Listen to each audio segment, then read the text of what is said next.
All right. Well, welcome to our first official class for 3D printing, Fusion, and CAD. Like I said, we're going to be using Fusion 360 this semester with your free education license. If you haven't already, make sure you go through, sign up, get your account. I think most everybody has. I know there's a couple that have. That's fine. But get yourself set up with your account, all that sort. Get Fusion installed in your computer. And tonight, what I want to do is go through just some basic stuff. I know a couple people said that they have some experience with already working with CAD, any kind of, which is, we're going to go over this in detail, but CAD, computer aided design, computer aided drafting, drawing, kind of all interchangeable, the D there. But just kind of familiarize yourself with the concept in general. What is CAD? What does it do? How do you do that? How do you make it work? Things like that. The other things we're going to go over are just some introduction glossary terms, just to kind of familiarize you with some of the introductory vocabulary. There will be so much more later on. No, you will not be quizzed on these things, but these are the words that will be repeated because these are the terms that are used for this process, this technology, and this class. And then we're going to do a full walkthrough of the introductory environment for Fusion, meaning that we'll go through the basics on, like, how to open the files, how to save things, how to go through and edit things, do some basic work before we move into the actual the first assignment and go from there. So let me go ahead and swap over to the first lecture stuffs. And again, this is all available on Blackboard, but I just kind of want to go over a few basics here. And I forget, show of hands, who does have at any level experience working with like CAD software or 3D printing, anything like that? Yep. Okay, I forgot. Yep. Okay, a couple of y'all online. Okay, great. And everybody else is kind of, this sounds really interesting. I'd like to know more. Cool, great.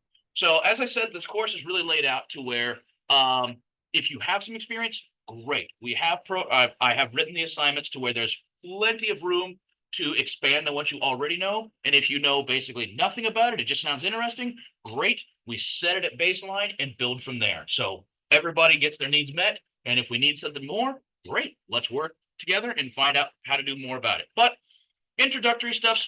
Well, what is CAD to begin with? CAD is computer-aided design. It's just the use of computers to do technical drawings. Beforehand, it was called drafting through technical drawings. You usually have multiple views of an object, so that way you can break it down into individual, what's called orthographic views, which is looking at an object straight on. People, we have binocular vision because two eyes, you kind of see a little bit of a curvature. Think of like drawing class. You're drawing things in 1 or 2 or 3 point perspective where things kind of distort a little bit. This is the exact opposite of that. You're looking at something straight on. And the reason for this is that way you can get very accurate readings, then apply dimensions, measurements to these drawings and such that essentially become visual instructional guides for then someone to hand off to actually physically build the thing. Either that you're taking an engineering drawing to an actual machine shop, welder, fabrication, architecture, you get the idea. That's what this is for. And it's just an effective way of getting those drawings built out more quickly. And then through the aid of computers, obviously generating more and more complex things, being able to go back in, retool them without having to generate entire new actual physical drawings. So that's pretty much it. These things can also be used to output directly into computer-controlled machinery, and to where you get computer-controlled manufacturing, which is CAM, C-A-M, computer-aided manufacturing. There's different types of CAD models. We're going to just kind of briefly go over this. Ultimately, two-dimensional CAD is just the flat drawing. You're just only ever seeing it from single dimensions. And this is how very basic, very traditional and older programs worked, where it's just line drawings. Maybe there's some shading where it looks like a solid object. But for the most part, 2D drawings, you're trying to draw something. Maybe it's kind of sort of like a Lego shape. That would be a three-dimensional object, at least rendered in more of 3D CAD. 2D CAD, it would be looking at it straight on from probably the side, the top, and maybe the front. But through these sort of drawings, you can then apply dimensions. So even though like here, I can say that's 3 inches, maybe that's 3.5 inches. Yeah, you get the idea.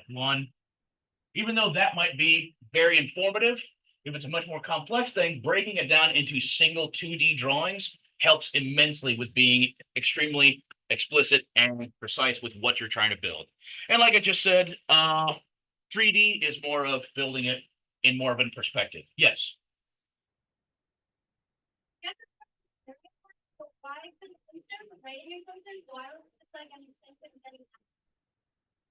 How the university built it out into to make it work. I completely agree. This course would work better as more of a focused CAD software building class, but we don't really have it in the curriculum. So we have more of a universal seminar course. So this is just kind of a general survey course to where we learn both about the program, about 3D printing, but also adjacent topics around 3D printing and such. It is much more of a computer class. Agreed. Oh, sorry, I just saw. I've never seen. No. I agree. It would function better. Sorry, I'm not used to this bar. It's never popped up before, so being transcribed. There is a 2.5 kind of in between. Don't worry about it. These are just kind of overview stuffs. Talks about wireframe models, surface models, and solid models. Essentially, those are just different ways of rendering the object. What that would mean is a wireframe model means I could see both sides through and through because I'm being able to see straight through the object at once. Solid or a surface model, you're seeing the different sides as solid object, or rather as solid surfaces. And then a solid model means that as you're modeling something, two objects can't just overlap since they're virtual objects. You don't really have to worry about these kind of terms. These are just things I'm just letting people know. Also, if you have Fusion opened, you can mouse over different objects and such, and it will give you little pop-up windows informing you what we're doing, which follows along quite a lot of what we're doing, but we'll get to the program in a minute. Doesn't matter either way.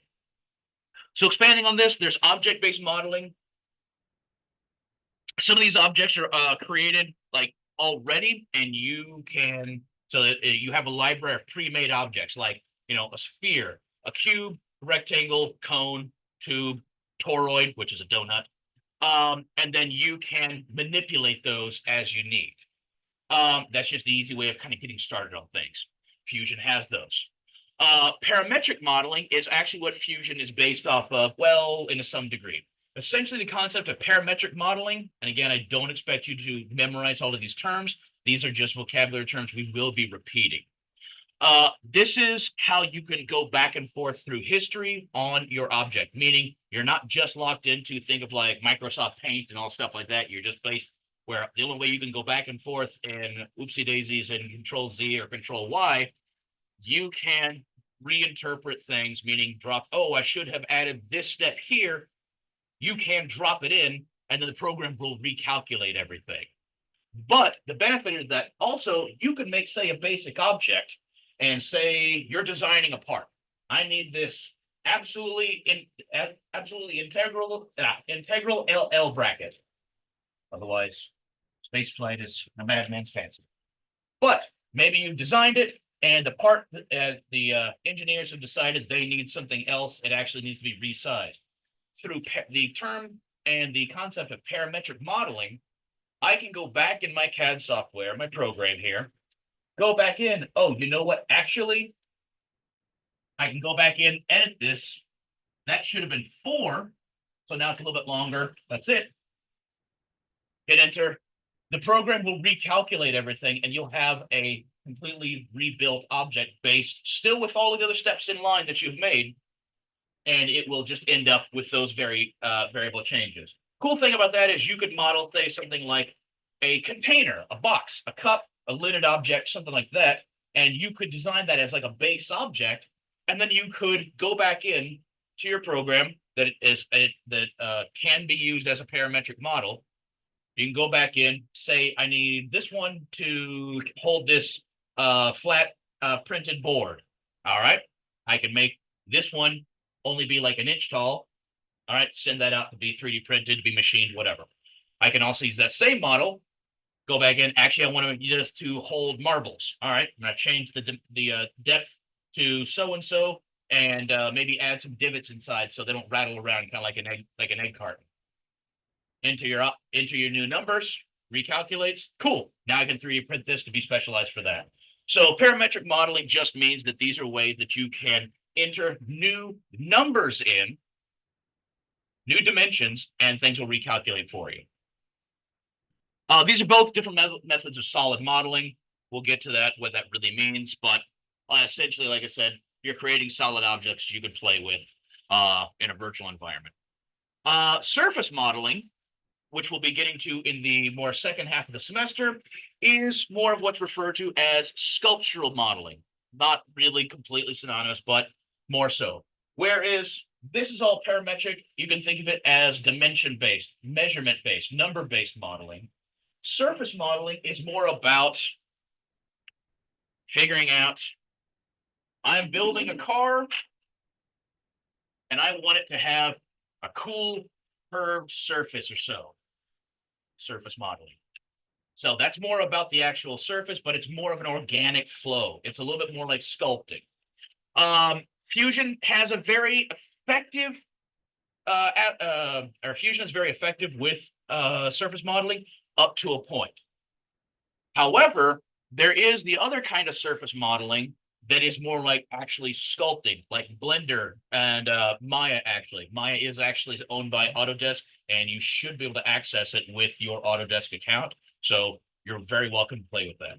But that's more used for things like if you're making like sculpted figures digitally, or like making like a mask, or like little minifigures for tabletop gaming, things like that. That's what that is for. Fusion is much more of for like if you're trying to design like a boat hull or something a little less heavily detailed. That's what it's for.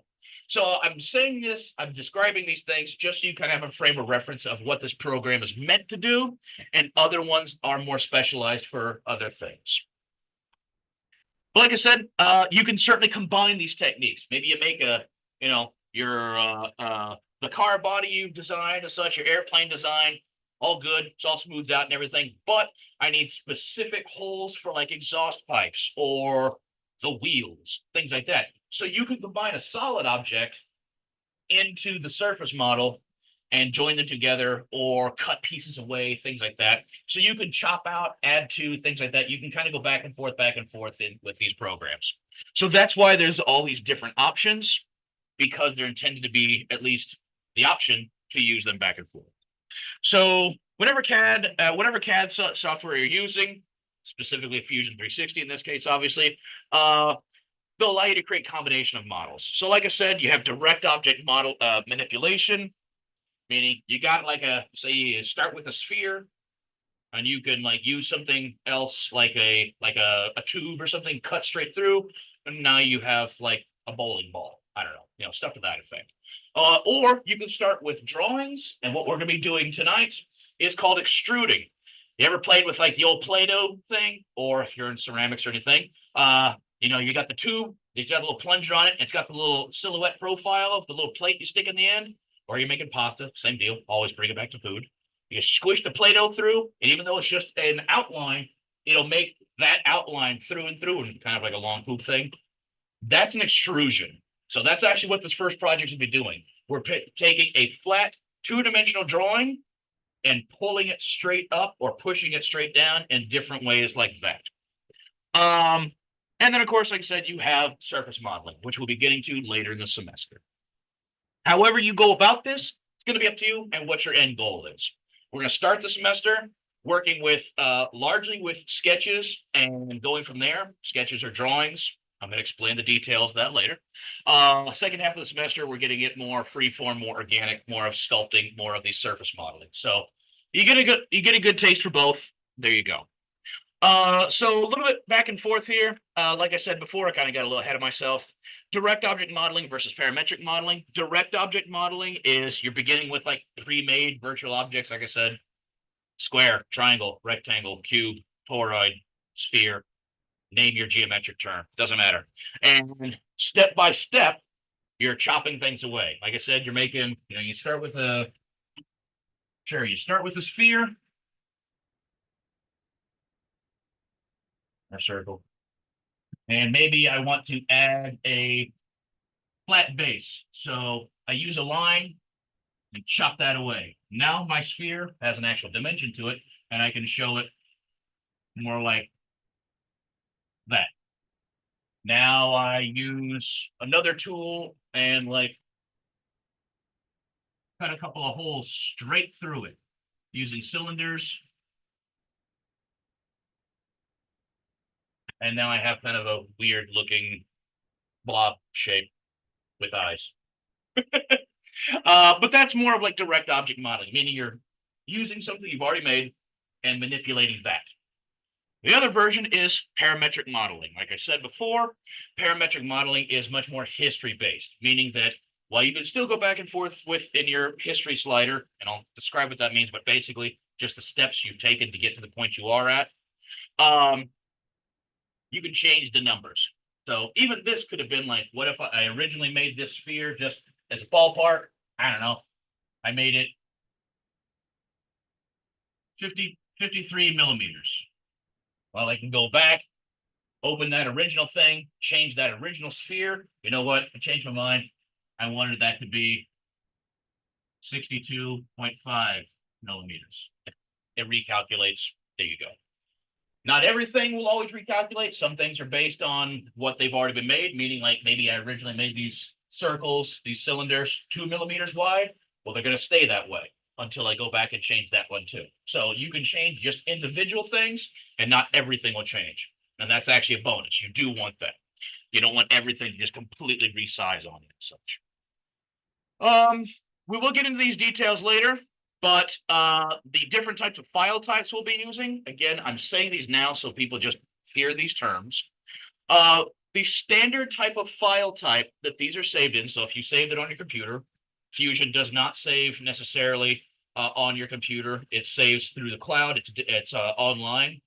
We'll talk about, again, the details of that, but it's the standard form. So if you like find a model, a pre-made model, like, I don't know, again, clone armor helmet, I don't know, little Pac-Man ghost, whatever, on like some file sharing website, it's probably going to be an STL.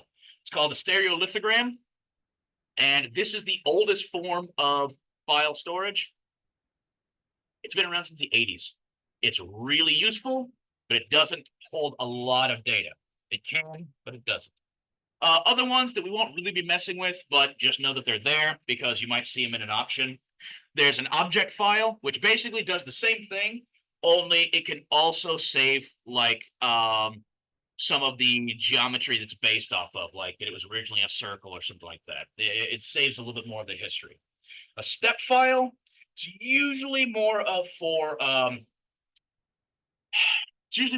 things that are going to be going into actual manufacturing because it saves like the actual pathways that things make, things like that. And it just stands for standard exchange product of data. So I will never ask you that again. So don't worry about it. But I do also bring up the 3MF. This is a new file format. Like I said, standard one being an STL. It's been around since the 80s. It's been around, oh my God, almost 45 years. Time for an update. 3MF or 3D manufacturing format. This has been a joint venture to try to make a more unified file format through a variety of different companies, both for like Autodesk from the actual CAD software side of things, but also from 3D printer sides. Companies like Prusa, like Formlabs, MakerBot, Ultimaker, those things. they have all joined together to try to make a more open source and available file format that the reason for that is that it will save, unlike an STL, which only saves surface information, meaning like, say, like if you were in one of those programs where you could add like colors and textures and materials and things like that, an STL is not going to save any of that information. It only saves that it's a funky ghost little fellow. 3MF can save it has like a fuzzy texture that it's intended to be made of wood or what would be a fuzzy thing? Cloth. Good lord. Um, so it can save that kind of information. So it's just a more gives you more options. That's all. So pretty much the only ones you really have to worry about are STLs and 3MF. Most of the time, we're going to be working with STLs. None of the stuff we have access to really has the need to save as a 3MF. Just be aware that it's a thing. All right. So I did want to go over just kind of the steps because there's not always one single way to approach creating something. Now, I have a couple of quick little reference guides here. Some of them apply, some of them don't, some will apply, some of them you kind of have to rearrange depending on what you want to get out of this. And I don't mean out of the class, I mean from the object you are trying to create. Sometimes it does follow along, kind of like if you were actually like taking a block of wood and using a saw to cut pieces away. Other times it helps if you instead start with just a drawing and then extrude that or revolve it around or some combination of both. Maybe instead you start with a block, cut a chunk away, take a sketch, take a drawing, move that drawing around, and use that object as a cutting tool to cut chunks away more specifically from that block. So there's a bunch of different ways. Often there's no specifically correct path. So as we go through these projects through the semester, you're going to find we're going to be using the same tools for the most part, but we're going to use them in slightly different ways or in slightly different orders. So I have these set out just so you can kind of get a little bit of a feel for how you might go about something like that. So in this case, you're starting with a solid object. So this would be like a solid object model. You don't have to memorize the term, just making reference to the vocabulary. So you'd start with like an extrusion instead of, or you could have started with just a straight block to make a hammerhead, very basic hammerhead. Okay. So you wouldn't start with, well, how do I make this thing curve and like extrude it a curve? No, instead, think of it in terms of, like I said, with the different blocks. All my markers went away.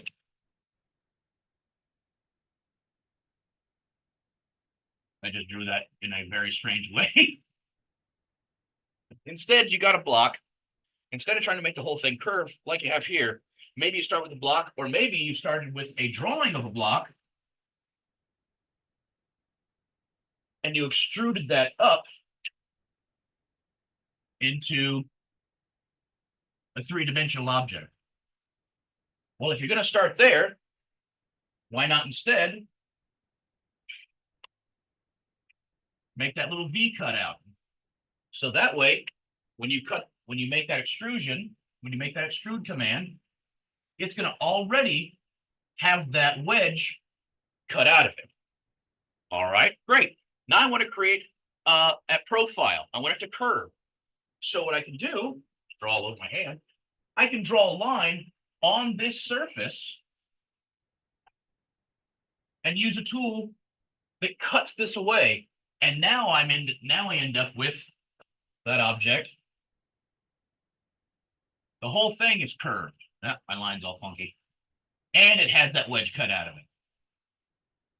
So you're chopping pieces away by different drawings, different methods. Do the same thing here. I'm going to draw a line on the side.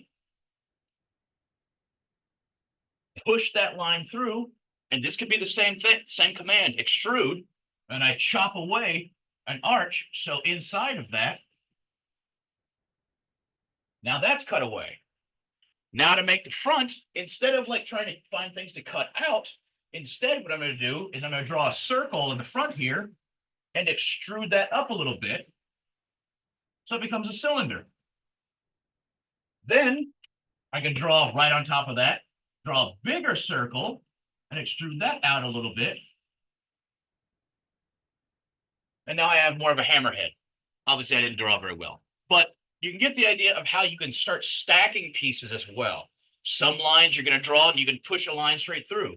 Some line you're going to create a three-dimensional object from that, but then you can chop pieces away from it. Some you can draw directly onto your new surface and add parts on top. So that's what I mean by there's a lot of the same tools. All of these are sketches. All of these are just drawings on a surface, virtual surface, obviously. But some it's going to be on your starting plane. Some it's going to be on the face of one of your objects that you create. Another method, I want to make something round. Round things get a little awkward sometimes. Like this one, I want to create multiple holes, multiple parts. Don't bother drawing all of them yourself. That's what the program's for. And I know, I'm sorry, those of y'all that are online, it's hard to see my drawings, but I'm just more slightly demonstrating the step by step that the image is already showing. So with this one, what I'm doing is I want to create this weird flange thing. All right. Well, this is a good method to do it. You can start with a cylinder, and then you can cut chunks away. Frankly, the other option is instead, you can even draw it instead of straight down like you're drawing on the table, draw it out front like you're drawing on the wall. What is that shape?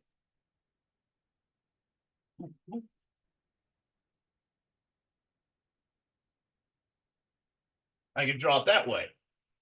Then I could use a tool called a revolve tool, which takes that profile and spins it around up to 360. Or even better, I draw the whole thing. Only need half of it.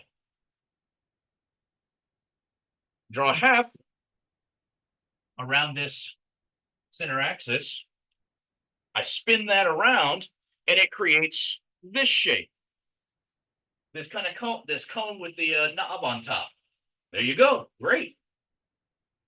What they've done here next is they've taken this drawing here, this kind of floating circle, and let me fill this thing in here. So now I've got this kind of like Apollo capsule looking thingy going. All right. Well, now I can just draw a circle in space and push that down, and it chops away all of this material so that it now becomes flat. Or the reason I kept those flanges there, I could have drawn this on the side and just revolved it a little bit. So I make these little wedges. Then I can take that one solid part, turn it as in like, not the whole thing and making a solid thing as I move along, but taking and making copies around the central point. And then I end up with very badly drawn three little wedges. And then from there, I can draw holes back on this original drawing and push those straight down. Sorry, I only have 3 color markers, so it gets a little funky. And I can use those to draw straight through and cut my holes in it. So same exact tools as the hammer, totally different order of operations, totally different just order of how I did that. Last example looks way more complex. Oh, okay, I have no idea how I'll go about that. That's fine. That's exactly how we're going to work with this. Car rim, tire hub, or wheel hub, any of those. You could start with a circle, or you could start with what that edge looks like. Meaning, all right, it's a line, it's kind of got a bump, curves in, bump, big bump. And I want to turn it around, revolve it, but not right against that. I should have drawn this straight up and down, sorry. Instead, I want to make it revolve around just a virtual point somewhere else. When I do that, it's going to make a big circle all the way around that whole deal with the with these ridges and such. Cool. That's how we can easily make big round thing with the designs already in the side. From there, as you can see, create just a cylinder in the center, no problem. Now in this kind of virtual space, I draw one pair of spokes, this little wedge, this little triangle. Make that little triangle shape. I can extrude that triangle shape to make it a three-dimensional object. I'm just drawing it in separate colors, so at least it looks slightly different. All right, now I've got that one. Now make copies. Rotate it around, make 5 copies. Now I've got 5 different copies, or sorry, 5 copies of the same pair of spokes. Draw some little circles in on there. Cuts in the holes where the bolts and nuts will go. Then I can even finally add what's called a render to it, which makes it look like the material it's actually supposed to be made in. Like instead of it just being kind of like a neutral gray color, it would be in chrome or aluminum or stone if you're going Flintstones, whatever. So a variety of the same simple tools will make a variety of different objects just depending on how you use them. And like I said, I am not expecting everybody to absorb all of that. In fact, probably most people just have already glazed over. Like I said, there's a lot of ramp up to get going. We are going to repeat this repeatedly and take it slow. But I just want to kind of give you a quick estimation of there's a bunch of little simple things at the beginning. You don't have to learn them all, but you can learn many of them. And as you play with them, you'll find different ways, and I'll of course be here to instruct you how to make more and more complex objects. That's pretty much how this works. I do have this glossary here. I'm not going to go through the whole thing by any means, but this is just some of the introduction terms. A lot of the stuff that I just said, you can read over it. A lot of these also are going to be different tools we're going to be using. We're not going to be using all of them right at the get-go, but you can at least immediately see what the term means. What I've tried to do is glossary terms are just in black. Anything that's also an actual tool, like a line tool or a dimension tool, if they have a hotkey, which a lot of these is just the actual letter key, will be in blue. Some of these also have additional tools attached to them. Look through them. You don't have to learn all of them. We won't be using all of them immediately. But one of the main ones I do want to quickly go over here, and there's also a list of hotkeys at the end. So it's like, shift plus something else, that sort of thing. If you're on Mac, very few of them are command something. They're mostly the same. But the one thing I want to initially give you a reference to is all of this stuff. The one thing I kept saying is virtual space. Main things you need to be aware of. Let's see if I have my other color marker here. Sort of fell into the void of my bag. Black marker here. I'll use this one. There are 3 main directions in virtual space. This is an engineering thing, all that sort of thing. But within the computer, there are 3 main directions. There's your X direction, which basically goes left and right. There is your Y direction that goes front and back. And then there's your, oops, I forgot to write the Y. I'm trying to use the right colors. Then there is your Z direction, up and down.